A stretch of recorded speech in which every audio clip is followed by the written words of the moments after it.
Saudara-saudaraku, kita memasuki bulan baru, bulan Juli. Kita akan kembali merenungkan firman Tuhan yang akan kita renungkan dari kitab Mazmur 141. Untuk itu kita memuji Tuhan dari PKJ, Pelengkap Kidung Jemaat, 36 baitnya yang pertama. Yesus Raja Damai. Yesus Raja Damai, Tuhan Maha Kasih, sambut kami ini dalam rahmat-Mu. Jemaat, saudara-saudaraku, mari berdoa. Tuhan, kami akan membaca dan merenungkan firman-Mu. Bukalah hati kami dan bimbinglah kami, sehingga kami memahami kebenaran firman-Mu dan sedia menjalankannya. Berfirmanlah kepada kami Tuhan, kami sedia mendengarnya. Amin. Saya membacakan bagi kita Mazmur 141.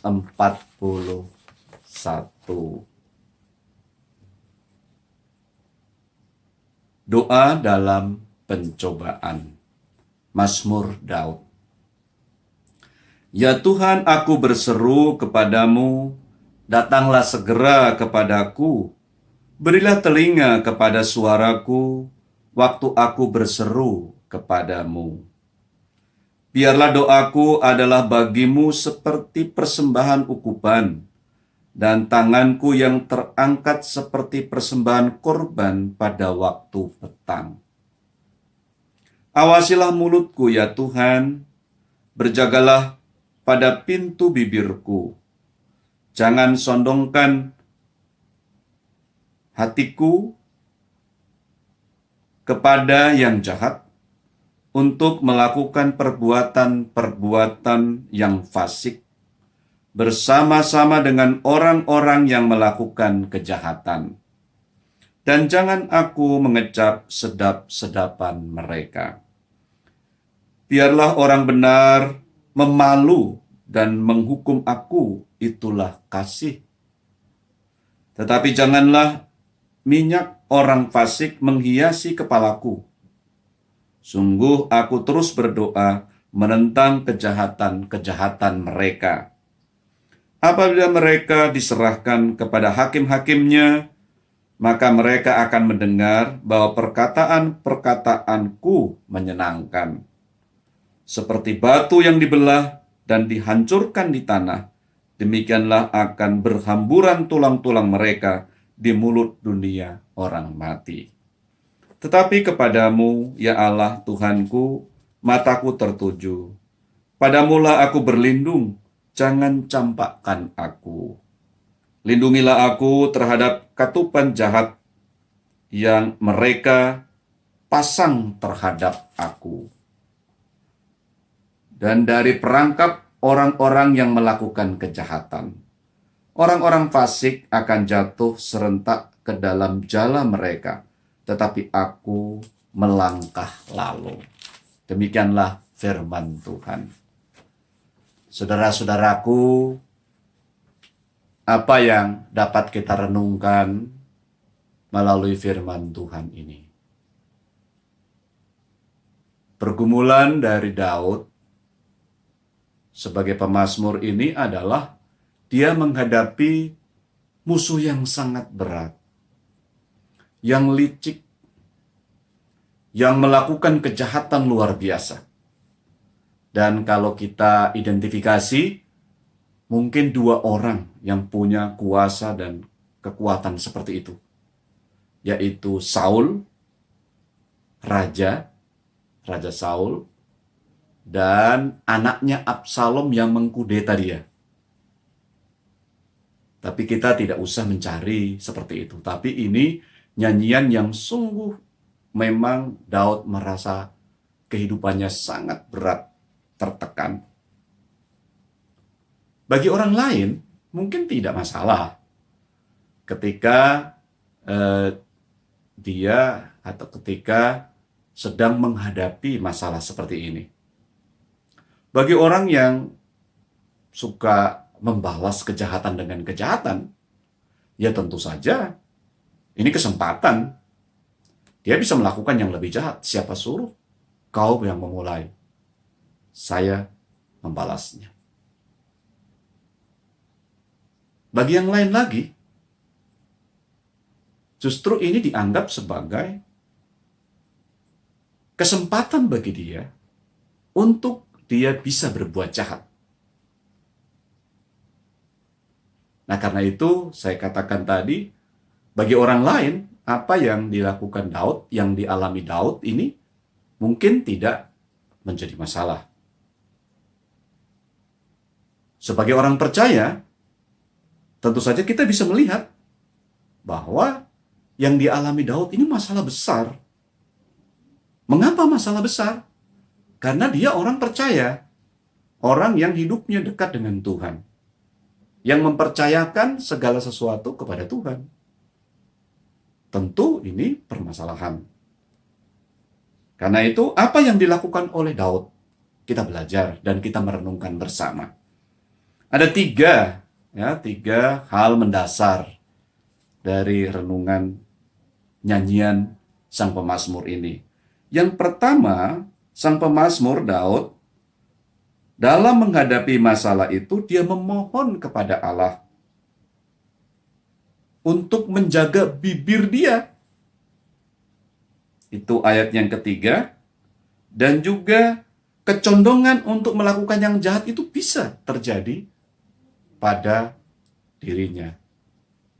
Nah ini, jadi dia berdoa meminta kepada Allah untuk menjaga bibirnya dan condong berbuat jahat. Dia sadar bahwa dia bisa semakin bermasalah dengan bibirnya atau dengan kecondongan hatinya untuk melakukan yang jahat. Ini kondisi Daud. Dia terbuka dan dia sadar sepenuhnya bahwa dirinya seperti itu. Begitulah kalau kita dekat dengan Tuhan. Kita menyampaikan apa yang ada pada diri kita. Jadi, kita menyampaikan apa yang terjadi dalam diri kita kepada Tuhan. Dan Daud menyampaikan bahwa bibirnya bisa menjadi masalah. Demikian juga kecondongannya untuk berbuat jahat. Kalau ini sampai terjadi, dia lakukan. Itulah permasalahannya semakin besar. Jadi permasalahannya membesar. Nah, yang mau direnungkan adalah bahwa mengatasi masalah adalah masalahnya yang dikalahkan. Disitulah. Karena itu ini menjadi masalah. Dia meminta kepada Tuhan untuk menjaga bibirnya dari tentu mengucapkan sesuatu yang tidak baik, semakin melukai orang lain, musuhnya, dan yang berikutnya juga kejahatan, kecondongan untuk berbuat jahat. Disinilah kerendahan hati seorang Daud. Kalau kita renung ya, Tuhan Yesus juga mengajarkan kepada kita supaya kita rendah hati kepada Bapa. Karena itu dalam doa kita diajarkan, janganlah membawa kami ke dalam pencobaan. Bukan mentang-mentang, saya siap. Bukan begitu. Tetapi pencobaan itu memang ada dan sering Tuhan pakai untuk menolong kita semakin dewasa. Gitu. Tapi kalau kita tidak dengan rendah hati, inilah masalahnya. Karena itu Tuhan Yesus mengajarkan agar kita berdoa kepada Bapa, janganlah membawa kami ke dalam pencobaan. Sama ya dengan yang kita baca bahwa Daud sadar tentang bibirnya dan kecondongan hatinya. Kita tidak tahu. Ya, tapi bisa terjadi bibir kita juga itu membuat permasalahan tambah rumit. Atau kecenderungan kita ya dengan melakukan sesuatu yang jahat tentu tidak akan membantu menyelesaikan masalah itu. Ini yang pertama. Jadi, kerendahan hati di hadapan Allah untuk Allah menolong kita. Dengan begitu, kita waspada bahwa kita tahu keadaan dan Tuhan mohon bimbingan. Lalu yang kedua, itu ayatnya yang ke-5 sampai 7, gitu ya. Jadi, kalau menghadapi permasalahan, dia mau bertemu dengan orang yang benar. Dia membuka dirinya begitu rupa, menerima kritik. Bahkan kalau dikatakan dia siap kena palu, gitu ya, atau dihukum oleh orang benar. Karena orang benar melakukan itu demi kasih. Kita bisa tahu kalau orang yang benar itu membawa kita untuk mengatasi permasalahan. Karena itu terkadang tidak mengenakan. Nah, Daud mengatakan lebih baik itu yang dia terima. Itu yang dia terima. Bukannya dia mencari yang sebaliknya. Jadi ketika menghadapi masalah, yang dia dengar orang fasik, celaka. Walaupun rasanya berat seperti dipalu gitu ya, atau dihukum, gitu ya. Tetapi itu jauh lebih penting karena akan menolong Daud dalam mengatasi masalah, gitu ya. Di sini Daud terbuka karena bisa terjadi dia memang melakukan yang salah, sehingga permasalahan itu terjadi. Semakin bermusuhan dengan musuhnya yang mengejar dia tadi. Itu yang kedua. Jadi yang kedua ini lebih kepada dia mau mendengar yang seperti itu dalam mengatasi masalah. Lalu yang ketiga itu menyerahkan perlindungan kepada Tuhan. Ya, perlindungan itu kepada Tuhan. Bisa memang kita minta perlindungan kepada yang lain. Daud bisa meminta perlindungan kepada sahabat-sahabatnya atau raja lain. Tetapi dia tidak. Ya, dia tidak, karena itu dia mau berlindung kepada Tuhan. Dan dia tahu bahwa kalau dia mencari perlindungan kepada yang lain, itu bisa menimbulkan permasalahan yang panjang. Bukan hanya kalau terjadi permasalahan lebih besar, itu semakin rumit. Karena itu kalau dia meminta perlindungan, yang benar adalah kepada Tuhan. Nampaknya ini agak susah ya dipahami oleh banyak orang. Jadi, karena orang akan menertawai. Kalau kita minta perlindungan dari Tuhan itu, memang benar-benar mengizinkan Tuhan bekerja. Dan pekerjaan Tuhan itu, dia bisa menegur kita. Karena itu kalau orang mengatasi masalah dengan seperti ini, seringkali dianggap sebagai orang yang lemah. Tetapi di sini justru kekuatan. Karena apa? Karena Daud tidak mau masalahnya itu menjadi lebar ya, luas. Tetapi kalau bersama dengan Allah, karena Allah ini adalah penuh dengan kasih, dia bisa menegur Daud, tetapi juga dia bisa membawa Daud memasuki tahap-tahap kehidupan yang lebih baik. Dan Daud juga mengandalkan Tuhan berkarya. Karena musuh itu dia juga harus dibantu untuk keluar dari cara hidupnya yang salah. Nah, kalau dalam Perjanjian Baru, Paulus berkata begini, Roma pasal 12 ayat 19. Saudara-saudaraku yang kekasih, janganlah kamu sendiri menuntut pembalasan, tetapi berilah tempat kepada murka Allah, sebab ada tertulis, pembalasan itu adalah hakku. Akulah yang akan menuntut pembalasan, firman Tuhan. Mengapa hak Allah? Sebab kalau kita, manusia, itu dikuasai oleh hal-hal duniawi, kedagingan. Jadi kalau membalas itu menimbulkan hukum balas-membalas. Karena cara Daud seperti ini, dia bisa dekat dengan Yonatan, anaknya Saul, musuh bebuyutannya.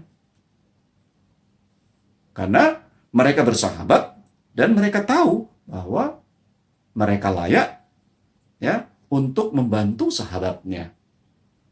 Dan Yonatan tidak terlalu bermasalah karena dia sadar bahwa orang tuanya melakukan kesalahan dan itu bisa terjadi. Nah, seperti itu ya. Tetapi kalau dia balas-membalas, tentu kalau katakanlah musuhnya itu Saul, Yonatan akan membalas. Dan nanti begitu keturunan kita saling balas-membalas. Itu tidak menyelesaikan masalah. Masalahnya berkepanjangan. Tetapi kalau meminta Tuhan, Tuhan itu dia punya kuasa untuk merubah seseorang. Termasuk orang yang jahat. Apa yang dilakukan Daud bukan masalah dia itu pasif atau tidak mau berbuat apa-apa. Justru dia di sini mendalami kehidupannya. Dia benar-benar masuk dalam proses untuk lebih bijaksana dalam mengelola permasalahan hidup.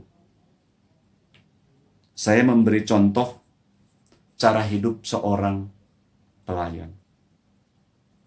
Kalau seorang pelayan, dia tentu yang dinilai adalah bagaimana pelayanannya. Jadi bukan bagaimana dia menjadi begitu berkuasa dalam pelayanan. Begitu hebatnya dia. Tetapi bagaimana dia benar-benar tetap rendah hati. Tetap mengendalikan diri.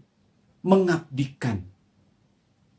Karena itu Tuhan Yesus mengatakan, aku datang untuk melayani. Jadi ketika Yohanes dan Yakobus minta orang tuanya agar nanti kalau Tuhan Yesus naik ke surga, mereka berdua di sebelah kanan dan kiri.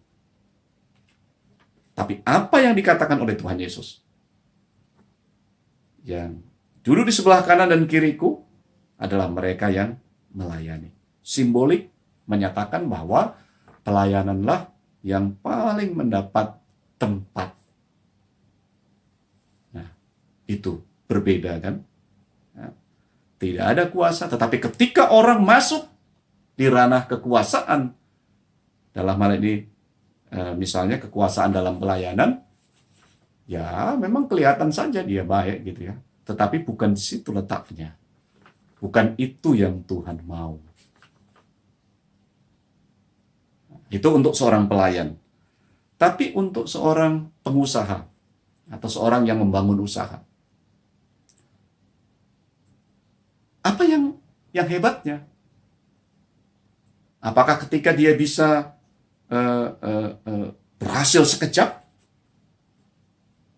Rupanya yang dilihat oleh seorang Kristen adalah ketika dia bisa berkembang 1 menjadi 2, 2 menjadi 4, 5 menjadi 10. Matius 25. Talenta itu harus dikembangkan. Jadi bukan masalah dia sudah 10 atau 30, tetapi bagaimana 1 menjadi 2 sebagai tanggung jawab. Itu perlu evaluasi, perlu juga jatuh bangun. Nah, letaknya adalah pada Dia sungguh-sungguh mengembangkan diri. Karena itu dia tidak perlu tergoda untuk jumlahnya sudah sampai 1.000. Bukan. Tetapi dia 2 menjadi 4, 5 menjadi 10. Di situ. Ya, di situ dikembangkan sebuah kehidupan. Usaha bagi orang Kristen adalah ini. Karena dia bertanggung jawab untuk mengembangkannya. Tetapi ini bukan masalah bisnis saja. Talenta juga begitu ya, talenta apa saja. Kalau Tuhan memberikan, dia harus dikembangkan begitu rupa. Bukan kita langsung langsung begitu rupa menjadi yang sangat besar. Nah, disitulah. Karena itu, saudara-saudaraku, jemaat yang diberkati Tuhan, apa yang dilakukan Daud ini adalah suatu berkat tersendiri. Kita renungkan tentang hidup kita. Bahwa kita itu membawa damai, menjadi berkat bagi yang lain. Kalau ada permasalahan, seberat apapun yang kita alami, itu cara mengatasinya adalah kita membawa damai sejahtera hadir dalam kehidupannya. Sehingga kita bisa merasakan bersama. Karena itu 3 tahap ini sangat membantu ya. Atau 3 hal ini dapat menolong kita mengatasi permasalahan yang ada. Dengan begitu, kita layak mendapatkan berkat-Nya dan kita semakin hari semakin matang dan membawa damai sejahtera. Permasalahan jika diizinkan oleh Allah terjadi, seberat apapun, janganlah sampai kita tidak mendapatkan tahapan-tahapan bagi hidup kita ke depan dan membawa damai sejahtera bagi kehidupan bersama. Disinilah yang hendaknya kita merenungkan kehidupan kita masing-masing. Karena itu, selamat juga membawa generasi ke depan untuk menghadirkan kehidupan yang membawa damai. Siapapun dia, seorang pelayan, dia melayani, menghadirkan damai. Ya, dia dilihat tempatnya adalah ketika disetia dan semakin menunjukkan mental seorang pelayan. Pelayanannya bukan kekuasaannya dalam agama. Juga ketika usaha, dia mengembangkannya dan terus mengembangkannya, dan dia membawa sebuah kehidupan. Permasalahan itu dievaluasi untuk membantu dia memasuki tahap yang berikutnya. Apa saja ya, membawa berkat, membawa damai sejahtera bagi yang lain, juga bagi dirinya ya, bagi kita dan bagi sesama kita. Tuhan memberkati kita semua. Kita kembali memuji Tuhan dari PKJ 36 baitnya yang kedua. Buanglah ya Tuhan dosa-dosa kami, dan syair berikutnya. Buanglah ya Tuhan dosa-dosa kami, rantai kuasa jahat Kau putuskanlah. Mari kita berdoa. Tuhan, kami menyadari bahwa permasalahan bisa kami alami, termasuk yang begitu berat, yang mengejar-ngejar kami. Kami telah mendapatkan berkat melalui nyanyian Mazmur, perenungan seorang Daud, dan kami dituntun untuk semakin dewasa, sehingga permasalahan itu membawa kami dekat dengan Tuhan dan mengatasinya. Dengan kerendahan hati, kami dapat mengatasi, bukan semakin memperparah. Karena itu, kami fokus menghadirkan damai sejahtera-Mu. Dengan begitu ya Allah, maka kami menjadi berkat bagi yang lain, membawa damai sejahtera itu. Kami berdoa bagi jemaat-Mu, bagi kami semua, biarlah kami membawa damai sejahtera-Mu. Kami menyadari bahwa ada keterbatasan kami, kekurangan kami. Kami membuka diri pada Tuhan. Tuhan, pakailah dan bimbinglah kami begitu rupa, sehingga apa yang terjadi pada diri kami diproses dan semakin hari semakin baik. Kami berdoa untuk semua keluarga, untuk saudara-saudaraku yang mengikuti perenungan ini. Ada sukacita mengalir dan berkat-Mu tak berkesudahan. Terpujilah Engkau ya Tuhan, ini kami, demi Putra-Mu Tuhan Yesus kekasih jiwa kami berdoa kepadamu. Amin. Selamat malam, Tuhan memberkati kita semua.